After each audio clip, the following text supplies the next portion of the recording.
Kalau kita bicara soal premanisme, kebanyakan orang langsung berpikir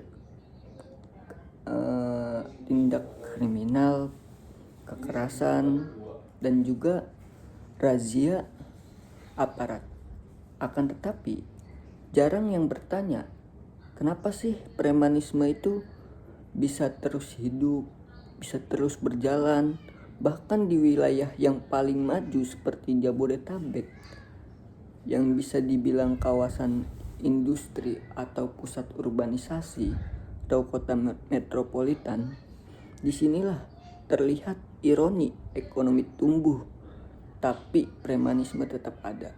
Artinya, masalahnya itu bukan cuma soal hukum dilanggar, tapi soal hukum yang belum bekerja secara adil. Premanisme di wilayah Jabodetabek bukan fenomena baru. Kita bisa menemukannya di area terminal, pasar, proyek pembangunan, bahkan di kawasan industri lain pun pasti tetap ada. Namun, jika dicermati lebih jauh, premanisme di kawasan metropolitan ini bukanlah hanya soal tindakan kriminal, melainkan juga soal ketimpangan sosial dan juga ekonomi yang belum tertangani secara serius. Selama ini, pendekatan negara terhadap premanisme cenderung bersifat represif. Razia dilakukan, pelaku ditangkap, lalu ruang publik kembali tertib untuk sementara. Tapi setelah itu, pola yang bersama terulang. Ini menunjukkan bahwa penanganan yang ada belum menyentuh akar masalah.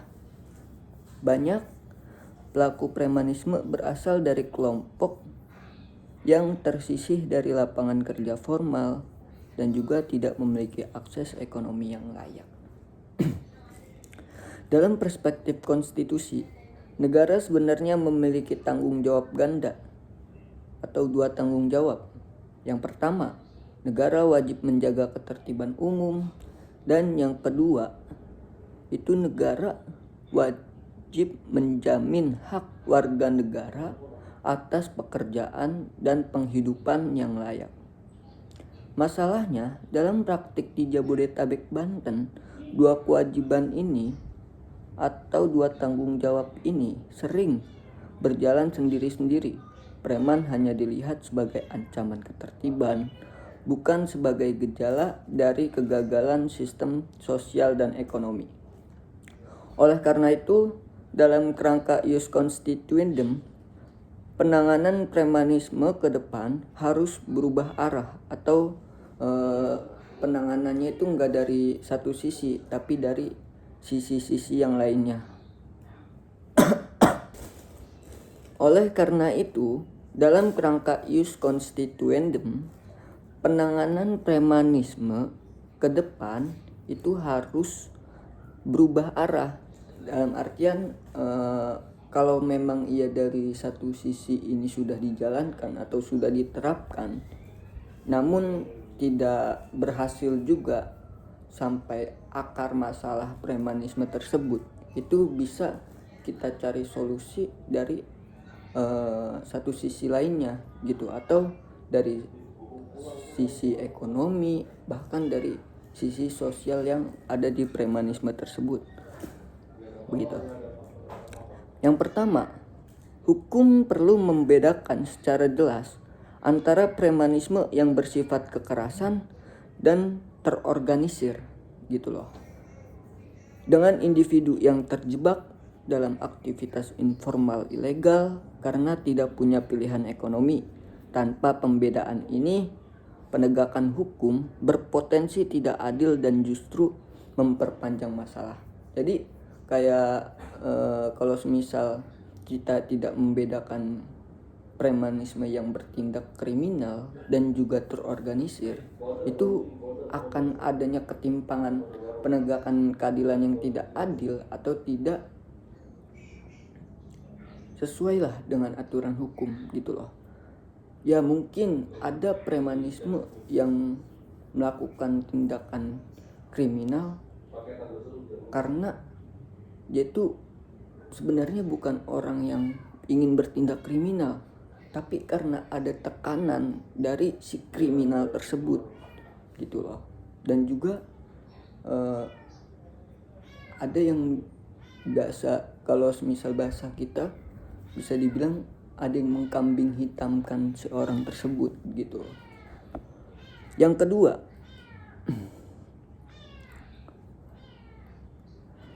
penanganan premanisme harus dihubungkan langsung dengan kebijakan ketenagakerjaan dan pembinaan ekonomi di wilayah penyangga Jakarta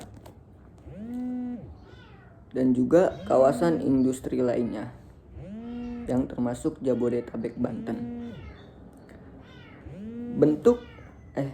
Banyak tenaga kerja informal yang tidak terserap sektor formal. Ius Constituendum harus mendorong lainnya regulasi yang membuka akses pelatihan, legalisasi usaha kecil, dan jaminan sosial sehingga masyarakat tidak terdorong masuk ke praktik premanisme. Nah, itu yang dikhawatirkan dari ketimpangan atau penegakan hukum yang tidak adil. Jadi semakin banyak ketimpangan tersebut, maka semakin banyak juga masyarakat yang mempraktikkan premanisme itu. Yang ketiga, karena Jabodetabek Banten merupakan salah satu kesatuan wilayah metropolitan atau pusat urbanisasi, pusat industri, penanganan premanisme tidak bisa dilakukan secara terpisah-pisah. Yang diperlukan merupakan kerjasama lintas daerah dalam bentuk kebijakan hukum yang terintegrasi, mulai dari penegakan hukum, pembinaan sosial, hingga pengawasan ruang publik. Yang keempat, aparat penegakan hukum ke depan itu tidak hanya berperan sebagai penindak atau penegak, tetapi juga sebagai fasilitator pemulihan sosial. Kan banyak yang karena ada tekanan dari ekonomi keluarga mungkin terpaksa jadi orang yang ngikut jadi praktik premanisme gitu. Kan itu nggak semua dari mereka punya mental yang benar-benar kayak mental preman, tapi terpaksa gitu.